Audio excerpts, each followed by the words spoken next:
घरमा केही सब्जी छैन, सब्जी किन्न जाने भनेर मैले चाहिँ भाइलाई कुरिरहेको थिएँ। भाइ चाहिँ बाहिर गएको थियो अनि भाइलाई फोन गरेर छिटो आइज के आइज भने त्यसपछि भाइ आयो आफ्नो कामसाम सबै छोडेर।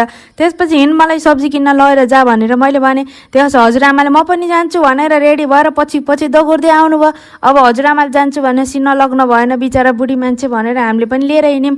त्यो चाहिँ हामी चाहिँ बाइकमा नगएर अटोमा गइयो। अटो खोजेर गयो। वहाँ गएर हेर्दाखेरि त त्यो सब्जी पसल त बन्द रहेछ। त्यही पनि यति धेरै लाइन लागेका।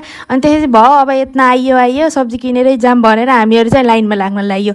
लाइनमा लाग्दा लाग्दै त एउटा मान्छे त पछाडिबाट घुस्दै अगाडि जान्छ। त्यसपछि मेरो हजुरआमा त के कम त्यसलाई त त्यसको पछाडिको सर्ट तानेर ल्याउनु भयो। लाइन यत्रो लाइन लिएको छैन किन घुस्न गयोस् अगाडि अगाडि भन्दै मेरो हजुरआमाले अब वचन सुनाउनु लाउनु भयो। त्यसपछि त सबै मान्छे जोस चाहिँ यत्रो लाइनदेखि अगाडि घुस्दै जाने भनेर भन्दै त्यो मान्छेलाई गाली गरेर पिट्न खोजे। त्यसपछि त्यो मान्छे पनि रिसाएर दिउस् बढी लाइनमा रख मैले पसल खोल्दिनँ पो भन्छ।